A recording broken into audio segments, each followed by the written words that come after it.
So the scenario here is a customer bought a studio set from me this summer.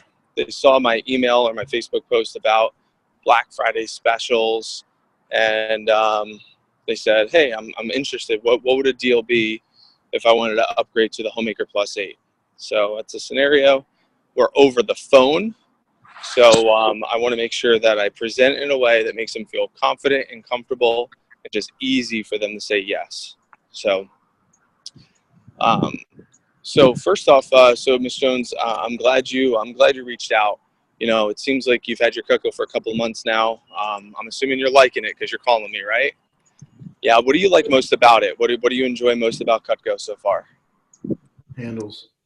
Yeah, the comfortability, dishwasher safe, they're so good. And I know when most times when someone buys from me originally, they're a little reluctant because of the price point.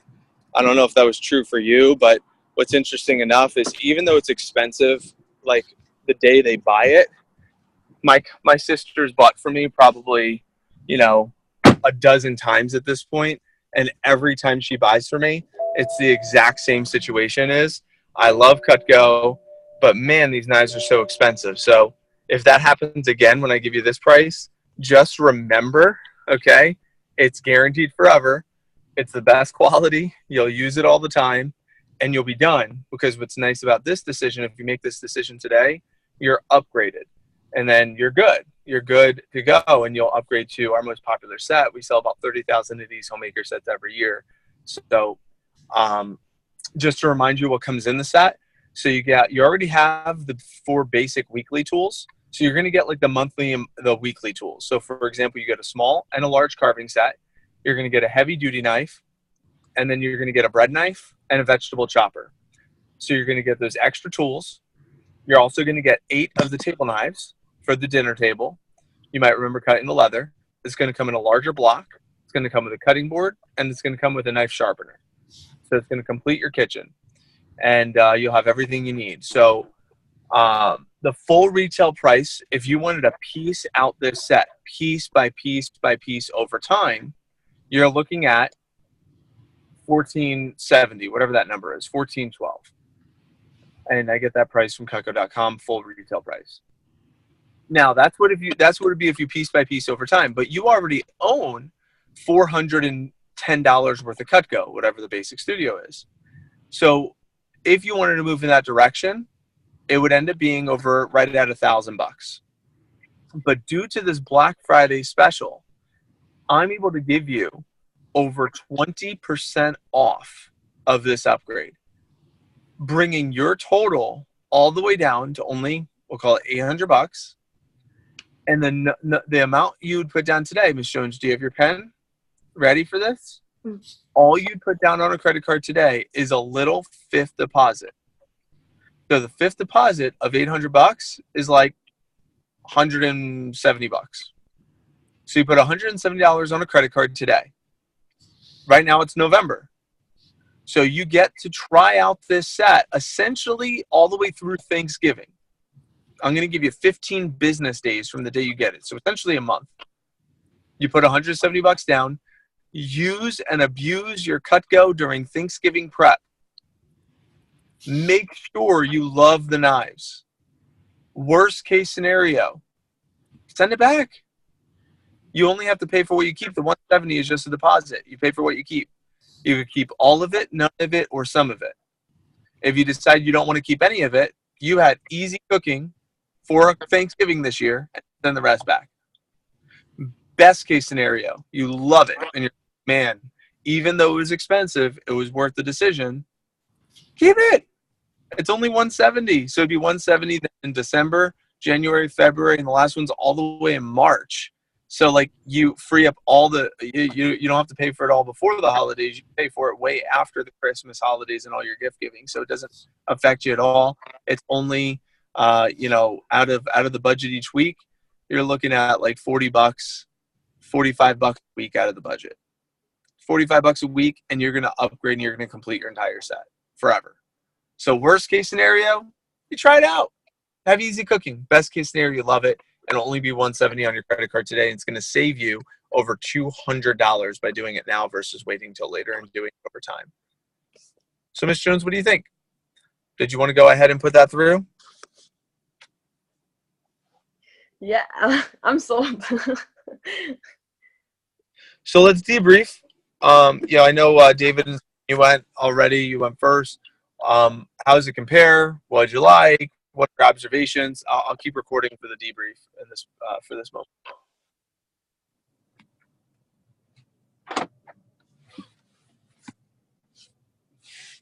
Well, in my case, you broke it down a little better. Well, certainly a lot better. And I liked how one thing that I failed to do was having them write down the numbers I just presented versus having them write down and in the whole little fifth deposit and, putting it out how they're trying it out right now. They have the 15-day trial and then their last payment isn't all the way until, way past the holidays.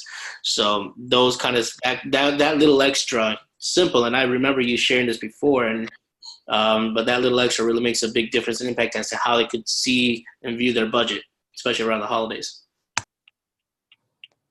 Good. Well, what about you, Steve? What showed up for you that you're like, that was a pretty good reminder? Yeah, I think how fluent you were with the numbers and how confident you were, and just overemphasizing the fact that it's huge savings like as of right now, just because it's like the holiday season. You guys, I feel like that kind of creates urgency to do it now rather than later, and that's why you're talking to him because he was interested in the good savings. So if he was interested in the savings, then obviously, if you present him a good deal, it should be fine. But I just like creating the urgency and how fluent you are with the numbers. Yeah, that's a good observation because remember the scenario is they called you just to kind of see the deal. So if you just give them a price, that doesn't necessarily offer enough value for them to seal the deal today. It's just like if you're a doctor and the patient says, I want to get a second opinion, that's a no sale. If the customer says, yeah, thanks for the deal, I'll think about it with my wife, that's a no sale. So you got to make sure you present it in a way that makes the patient or the customer feel comfortable saying yes today. Make it so easy for them to say yes. How? Just try it out. You can keep all of it, none of it, some of it. You only pay for what you keep. It's just a little fifth deposit. Do you notice how I said it's only $170? It's like $45 a week. You say the numbers in such a way that makes it so simple for them to be like, yeah, you're right. It's really not that much. Because if I have them focusing on $800 or $1,000, sometimes that's intimidating. I want to bring their awareness and attention at $45 a week to $170 a month, and that's not forever. That's just this couple of months, and then you're done forever. You're done. Check the box off the list. You never ever have to get it ever again. You're done. You're set for life. So like the peace of mind, the convenience, the quality, everything that comes from it, for $45 a week, it's like a no-brainer. So good.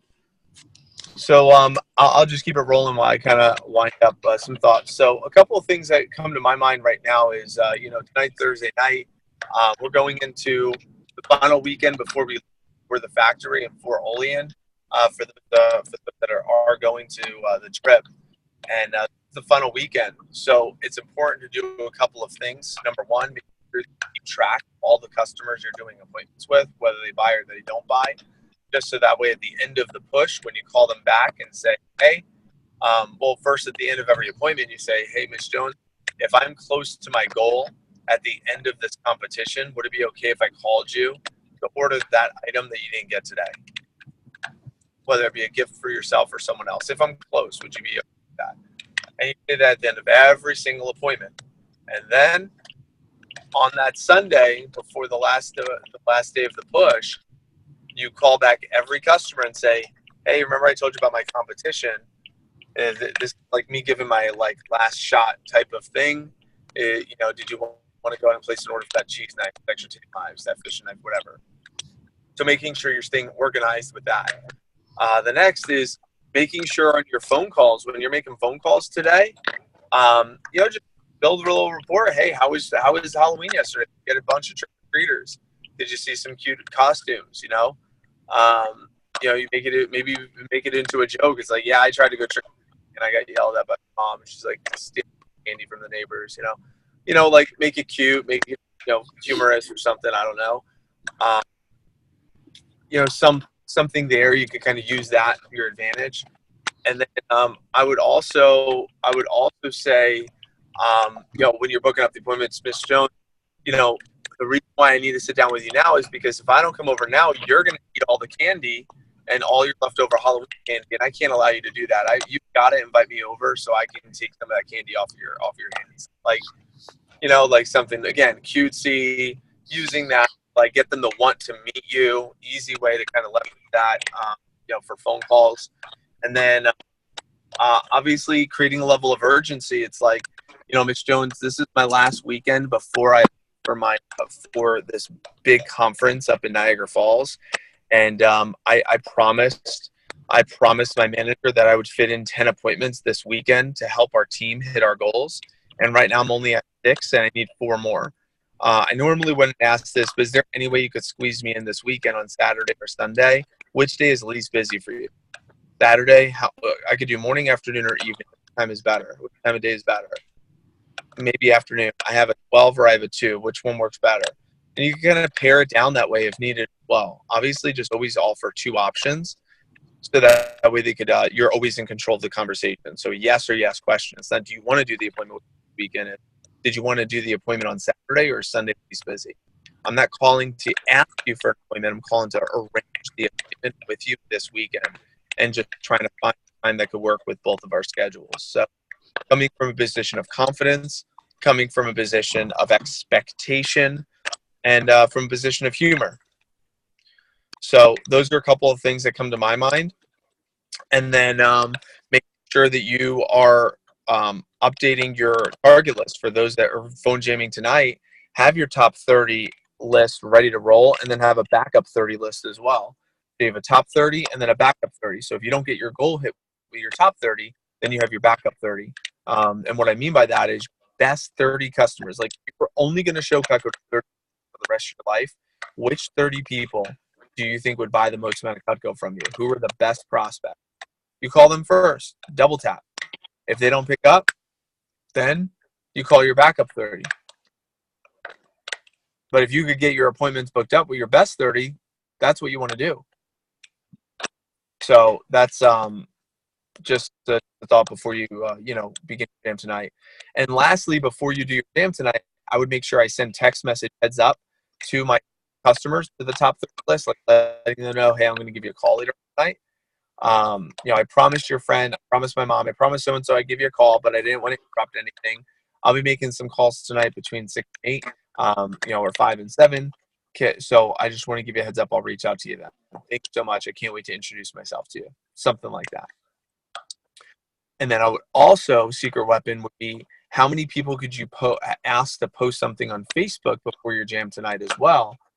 So that way, potentially, you have 2 or 3 or 4 people that comment on that post, and you could get those easy scoop ups as well.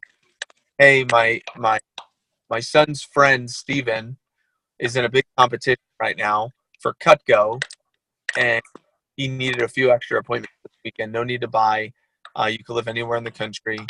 If you're nice enough and have a little bit of time to talk to this fine young man, like or comment on the status to help him with his scholarship appointment with Cutco. Could you have 3 or 4 or 5 or 6 or 7 different moms post that up on social media for you, and especially on Facebook? And who knows, maybe that can help you with appointments with your phone. The mission is, could you leave with 10?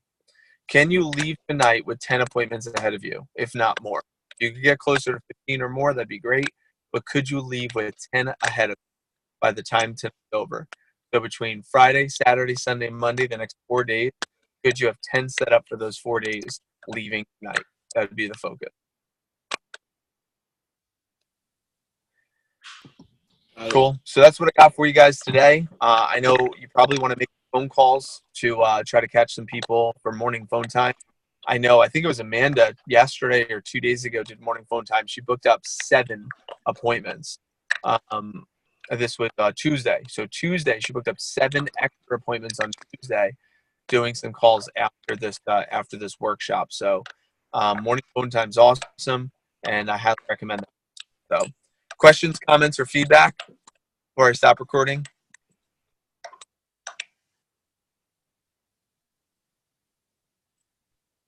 Nope.